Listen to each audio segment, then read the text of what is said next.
My voice commanded industries, yet for 2 years, my own daughter's silence was an unbreakable prison, built from the wreckage of a single, tragic day. The silence in my house wasn't peaceful. It was a physical entity, a heavy, suffocating blanket woven from grief and guilt. It had settled over the polished marble floors and climbed the grand, sweeping staircase the day I buried my wife, and it had taken up permanent residence in the heart of my 7-year-old daughter, Lily. The accident that stole Amelia from us also stole Lily's voice. Not physically, the doctors assured me. The specialists, the endless parade of them, all used the same sterile term: selective mutism, a trauma response. She had simply chosen to stop speaking. And I, a man who had built a global empire on the power of my own voice, on negotiation and command, was utterly powerless to get my own daughter to say a single word. For 2 years our lives had been a pantomime. Lily, my little porcelain doll with her mother's emerald eyes, would point. She would nod or shake her head. She would draw, filling sketchbooks with frantic, dark scribbles that always seemed to resolve into the twisted metal of a car, but she would not speak.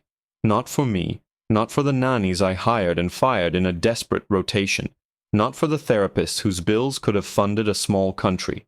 They all came with their gentle voices and their therapeutic toys, and they all left with sympathetic shrugs, defeated by the sheer, unyielding force of a little girl's silence.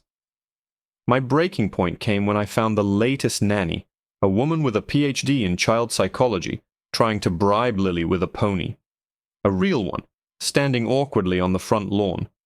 Lily had simply stared at the animal with her haunted, vacant eyes, then turned and walked back inside. The nanny was gone by lunchtime. That evening, I called the most exclusive domestic staffing agency in the country. "I don't care about qualifications," I remember snarling into the phone.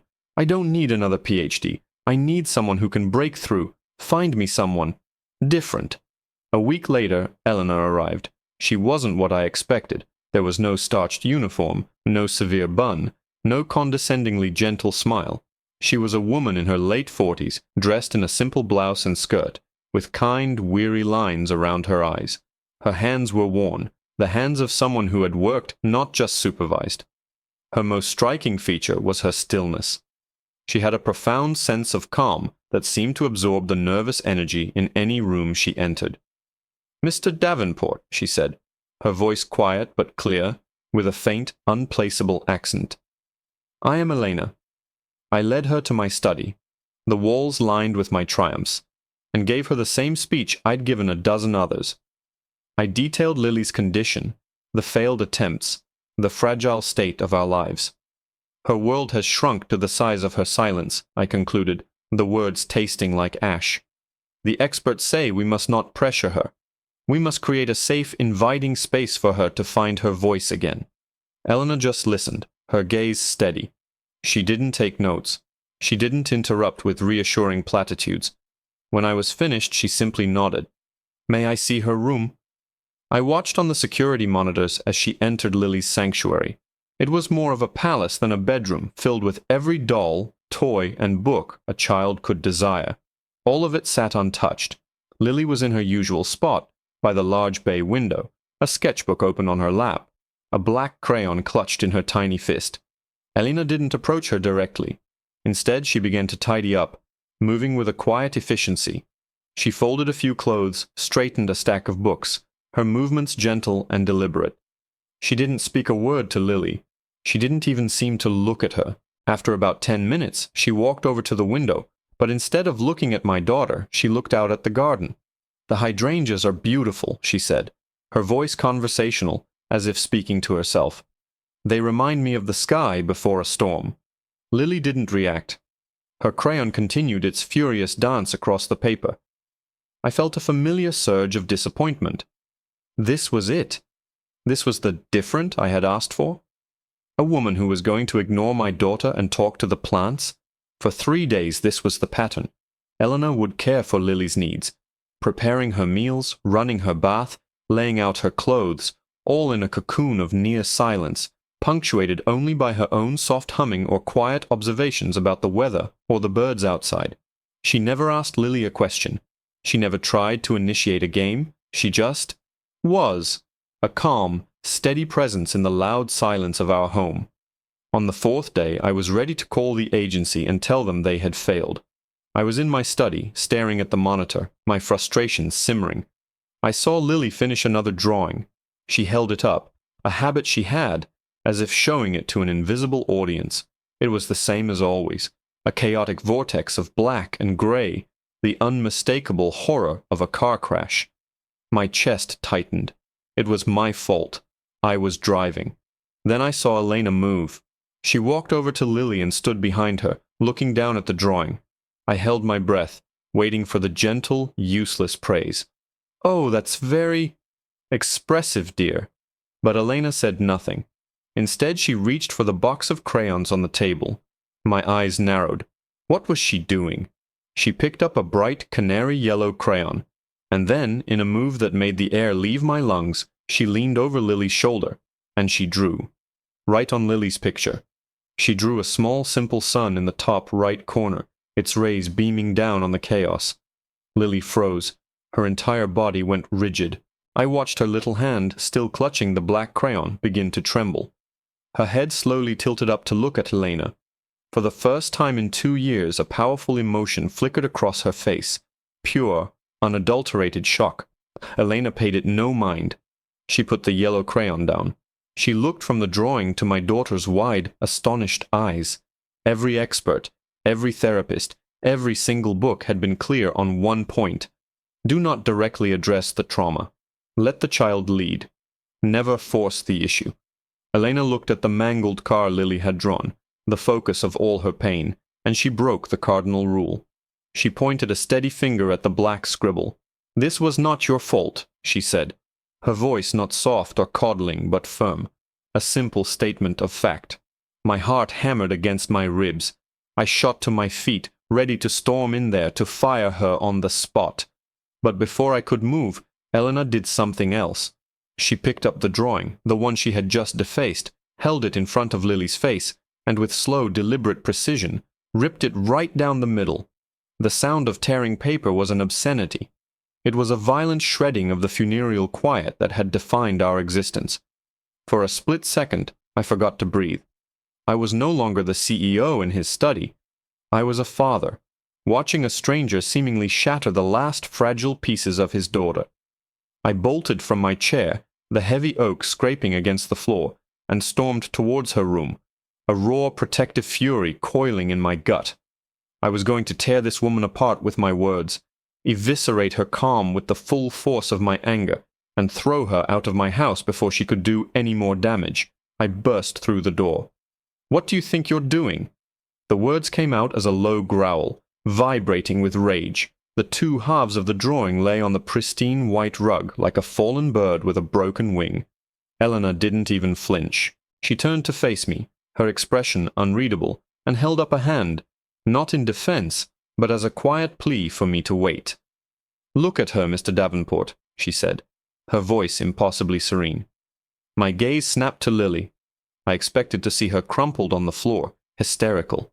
I expected the shuddering, silent sobs that sometimes racked her little body in the middle of the night. But that's not what I saw. She was standing perfectly still, her hands at her sides. Her face, usually a mask of haunted indifference, was alive with something new. It wasn't fear, it wasn't sadness, it was appraisal. She wasn't looking at the ripped paper on the floor. She was looking at Elena. Her emerald eyes, so often lost in a distant past, were sharp, focused, and intensely present. She was studying this woman who had dared to touch her pain, to name it, and then to tear its symbol in two. "You had no right," I seethed, my voice dropping to a dangerous whisper. "Every psychologist, every specialist said—" "They told you to build a cage of safety around her," Elena interrupted, her voice still quiet, but cutting through my anger like a blade. "They told you to wait for the bird to decide to sing again. But Lily is not a bird, Mr. Davenport. She is a child, trapped in a single, terrible memory. For 2 years you have all allowed her to worship that memory. You let her draw it, over and over again. You treated her pain like a sacred relic that must not be disturbed." She took a step toward me, her eyes holding mine. "Grief is not a relic. It is a poison. It is a monster that feeds on silence. You don't heal by staring at the wound. You clean it. You stitch it shut. And sometimes you have to tear up the old story before you can start writing a new one. Her words hit me with the force of a physical blow. They were so simple, so contrary to everything I'd been told, and yet they rang with a terrifying, undeniable truth. My fury began to fizzle, replaced by a churning confusion. While I stood there, wrestling with the wreckage of 2 years of expert advice, Lily moved. She walked over to the 2 pieces of paper on the floor. With the delicacy of a bomb disposal expert, she picked them up. I held my breath, thinking she would try to fit them back together. Instead, she walked calmly to the small wicker wastebasket by her desk and dropped them inside. Then she turned back to her drawing table. My heart felt like it was going to beat its way out of my chest. She ignored the black crayon that had rolled onto the floor. Her hand hovered for a moment over the box, a rainbow of untouched potential, before picking up a crayon I had never seen her use. It was blue, a deep, defiant ocean blue. She sat down, placed a fresh sheet of paper in front of her, and began to draw. She didn't draw a car. She didn't draw a tangled mess of lines. She drew a single, wavering blue line that snaked its way across the entire page. I looked from my daughter to Elena. The woman's face was placid, but I could see a faint glimmer of something in her eyes. It wasn't triumph. It was empathy. I took a deep breath, the air still thick with tension. 1 week, I said, the words feeling heavy and inadequate. You have 1 week. Show me something more than a blue line, or you're gone. Elena simply nodded, accepting my terms without a word. The next morning, I woke with a sense of nervous dread. I went to the kitchen monitor, expecting to see them in the playroom, but they weren't there. I scanned the cameras until I found them in the main kitchen, a space usually reserved for my private chef. My chef was, in fact, standing awkwardly by the door, having clearly been dismissed. Elena had rolled up her sleeves and tied an apron around Lily's tiny waist. On the huge marble island was a mountain of flour, a carton of eggs, and a bowl of yeast. She was making bread from scratch. She didn't try to engage Lily directly. She just worked, narrating her actions to the room. And now we add the warm water. See how the yeast starts to bubble. It is waking up. Lily watched, mesmerized. Then came the kneading. Elena turned the sticky dough out onto the floured surface and began to work it, pushing and folding with a rhythmic intensity. Thump. Fold. Turn. Thump. It was a physical, forceful act. After a few minutes, she broke off a small piece and placed it in front of Lily without a word. Lily stared at the lump of dough. Her small hands, usually so still, twitched. She looked at Elena, who continued her own rhythmic assault on the larger mass. Tentatively, Lily placed her hands on the dough. She began to mimic the movements, pushing her tiny fists into the soft, yielding mass. Her rhythm was clumsy at first, then it grew more confident, faster, harder. She was channeling something into that dough, a frustration that had been locked away for 2 years. A small flush appeared on her pale cheeks. Then Elena did something strange. She reared back, took a theatrical breath, and slammed the dough down with a loud, accompanying grunt of effort. Ha! The sound echoed in the cavernous kitchen. She grinned, and did it again. Ha! It was a sound of work, of exertion, of pure, uninhibited release. She glanced at Lily, a challenge in her smiling eyes. Lily stopped. She looked at her own small lump of dough. She looked at Elena, her brow furrowed in deep concentration. Then, with a sudden, fierce determination, she copied the movement. She lifted her dough ball high over her head, her thin arms straining with the effort. She held it there for a moment, a warrior preparing to strike, and then she brought it down, slamming it onto the marble countertop with every ounce of her 7-year-old strength. As the dough hit the stone with a satisfying thud, a sound erupted from her throat. It wasn't a word, it wasn't a cry. It was a short, sharp, explosive grunt of pure, primal effort. It was the first sound I had heard her make in 735 days. My world stopped spinning.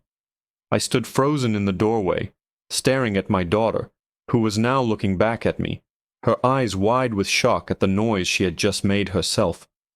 The grunt hung in the air between us, a raw, jagged sound that was more beautiful to me than any symphony.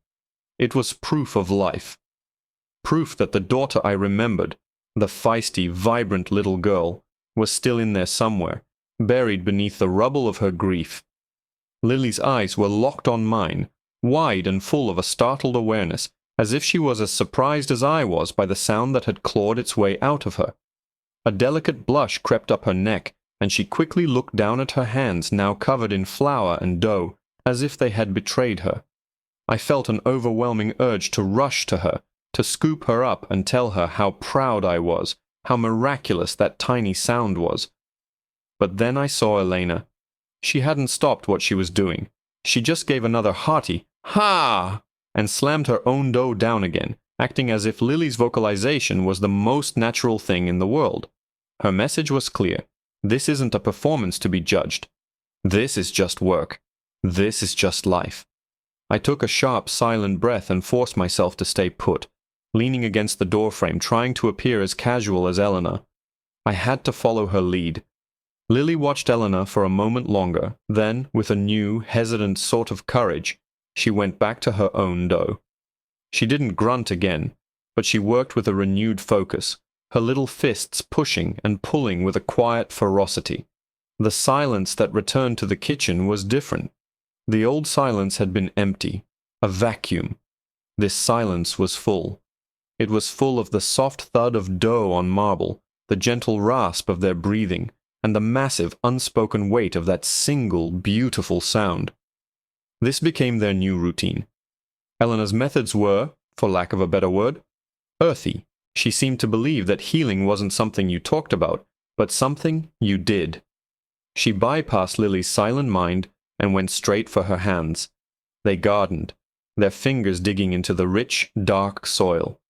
They polished the heavy silver in the dining room until it gleamed, their arms aching with the effort. They scrubbed the flagstone patio with stiff brushes and buckets of soapy water. Every task was physical, tangible, and real. And through it all, Elena never once asked Lily to speak. She talked at her, or rather, around her, narrating their tasks, telling stories about her own childhood, or simply humming old folk tunes in her unplaceable accent. Lily, in turn, began to change. The haunted, vacant look in her eyes was slowly being replaced by a spark of curiosity. She was no longer just a passive observer of her own life. She was an active participant. Her hands, which for 2 years had done little more than hold a black crayon, were now calloused and sometimes stained with dirt or polish. She was becoming grounded, connected to the physical world in a way she hadn't been since the accident. She made other small sounds too. A gasp when a soapy bucket tipped over. A little oof as she lifted a heavy watering can. Each one was a tiny victory that I hoarded in my heart. About a month into Elena's tenure, I came home early from the office. I walked into the house, and for the first time in a long time, it didn't feel like a mausoleum. I heard something that made me stop dead in the foyer. It was music. Not the soft classical music I sometimes played to fill the silence, but a lively rhythmic folk song coming from the sound system in the grand ballroom. My curiosity piqued. I walked silently towards the massive double doors, which were slightly ajar. I peered through the crack. The sight that greeted me was so surreal I thought I might be dreaming. Elena was in the middle of the vast, polished dance floor. She had kicked off her shoes and was dancing. It wasn't a formal dance. It was wild and free, her arms sweeping through the air, her feet stamping out the rhythm on the hardwood. She was completely uninhibited, a whirlwind of joyous energy in the cavernous, empty room. And then I saw Lily. She was standing near the wall, her small body rigid, watching Elena with an expression of utter fascination. Elena, catching Lily's eye, spun to a stop and beckoned to her with a wide, inviting smile. Lily shook her head, a familiar gesture of refusal, and took a small step back. My heart sank. It was too much, too soon. But Elena just laughed, a warm, genuine sound that filled the room. She didn't push. She simply turned back to her dance, losing herself in the music once more. She danced for another full minute, and I was about to turn away to leave them to it when I saw Lily take a tentative step forward, and then another. She crept closer to the whirlwind that was Eleanor, her eyes fixed on the woman's stomping, spinning feet. Eleanor, without missing a beat, altered her dance. She made her movements smaller, simpler. A stamp, a clap, stamp, clap. She repeated the pattern over and over, a clear, unspoken invitation. Lily stood at the edge of the invisible dance floor, her small feet shuffling nervously. Her hands twisted the hem of her dress. I could practically see the war going on inside her. The fear that had kept her locked in silence for so long, battling against this new, strange feeling of wanting to join in. She took a deep breath. Then, ever so slightly, her right foot lifted and came down on the polished floor. Stamp. It was barely audible, a whisper of a sound against the loud music. She looked up at Elena, her eyes wide. Elena's own eyes crinkled in a smile, and she gave an encouraging nod, never breaking the rhythm. Stamp. Clap. Lily watched her hands. Then with a jerky, uncertain motion, she brought her own tiny hands together. Clap. Her timing was off, her movements clumsy, but she was doing it. She was dancing. A huge, foolish grin spread across my face as I watched my daughter, hidden behind the heavy oak door. She took another step, then another, until she was fully on the dance floor, mirroring Eleanor's simple steps. Stamp, clap, stamp, clap. For the first time in 2 years, Lily was playing. A wave of profound relief washed over me, so potent it almost brought me to my knees. This woman, Elena, was a miracle worker. Whatever she was being paid, it wasn't enough. The song reached its crescendo, a flurry of violins and pounding drums, and Elena finished with a final dramatic spin, her arms thrown wide. Lily, trying to copy her, spun in a wobbly circle, and losing her balance tumbled onto the floor in a heap. She landed softly, her fall cushioned by her dress. My smile vanished. I waited for the tears, the retreat back into her shell, but the tears didn't come. Eleanor stood over her, breathing heavily, a warm smile on her face.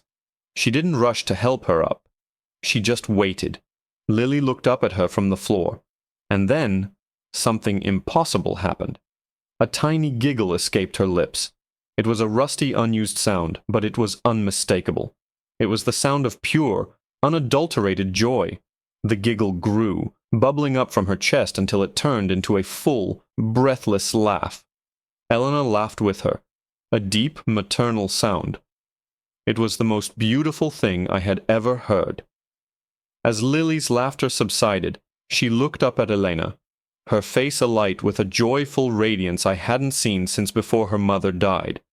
Her chest rose and fell with a final, contented sigh. She opened her mouth, and I leaned closer to the crack in the door, my entire being focused on this single moment, praying with every fiber of my soul. 4 words came out, whispered and hoarse from disuse, but perfectly, heartbreakingly clear. They were the first words she had spoken to anyone in 2 years. "That was fun, Mama." The world tilted on its axis. The 4 words echoed in the grand ballroom, reverberating off the crystal chandeliers and burrowing deep into my soul. "That was fun, Mama." My mind reeled, struggling to process the sound and the meaning. It was her voice. It was undeniably, miraculously Lily's voice. But the word was wrong.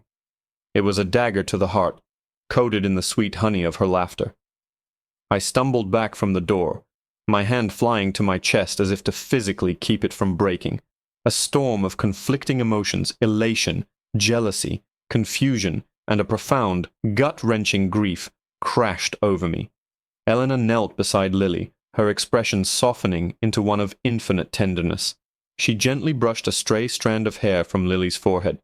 "I am so glad you had fun, my sweet girl," she said, her voice gentle but clear. "But I am not your mama. My name is Elena." Lily's smile faltered.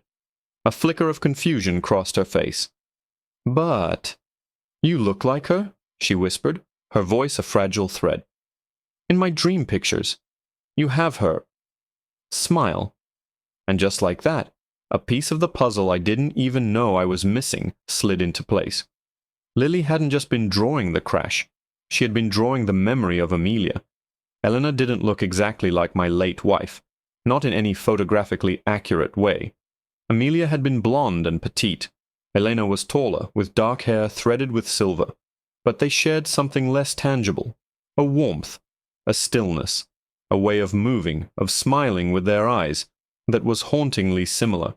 My daughter, in her silent world of grief, had latched onto that similarity, blurring the lines between the woman she had lost and the woman who was bringing her back. I pushed the door open and stepped into the ballroom, my footsteps echoing on the polished floor. Both of them looked up, startled. Lily's face, which had been so open and joyful moments before, clouded over with a familiar caution as she saw me. The light in her eyes dimmed. It was another painful blow. Her first words hadn't been for me. Her first laugh hadn't been for me. The breakthrough had happened not because of her father, but because of a stranger who reminded her of her mother. "Lily," I said, my own voice hoarse with emotion. I knelt down, trying to meet her gaze, but she looked away, focusing on a pattern on the floor. "It's so good to hear your voice, sweetheart." She didn't respond. She just shuffled closer to Elena, her brief, shining moment of connection extinguished.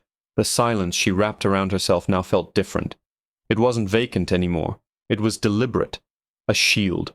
Later that evening, after Lily was asleep, I found Elena in the library, gazing out at the moonlit garden. "I don't know whether to thank you or fire you," I said, my voice raw. She turned to face me, her expression calm and understanding. "You should do neither, Mr. Davenport. You should talk to your daughter." "She won't talk to me," I shot back, the frustration of the past 2 years boiling over. "She spoke to you. She called you Mama."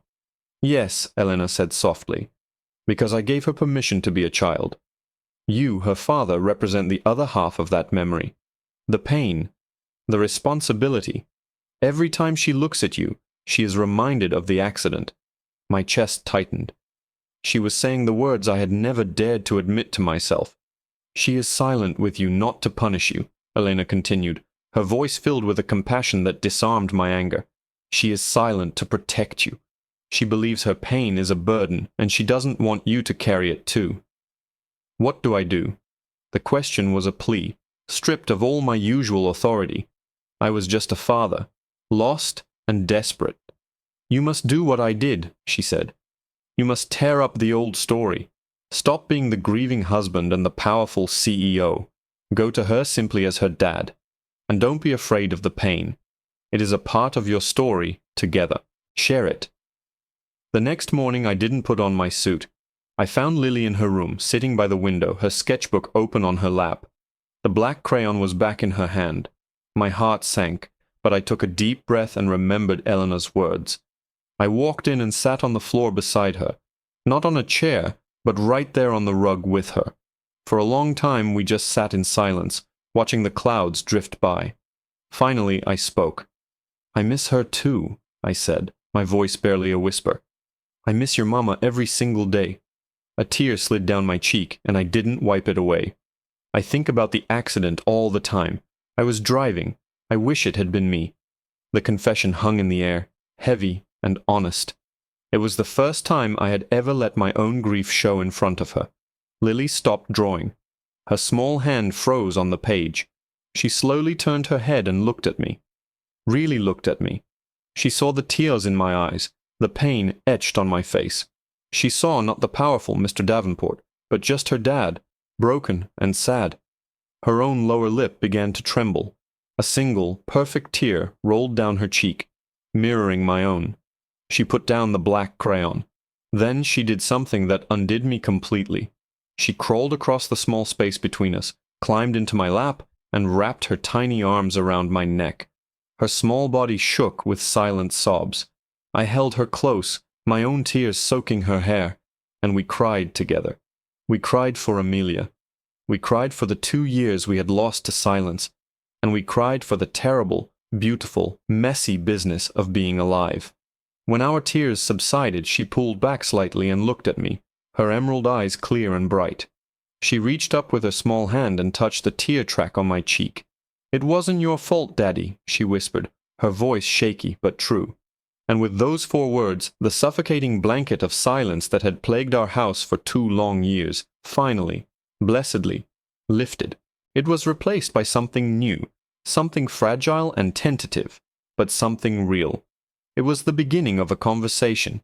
It was the sound of healing. Our story wasn't over, but a new, more hopeful chapter had finally begun.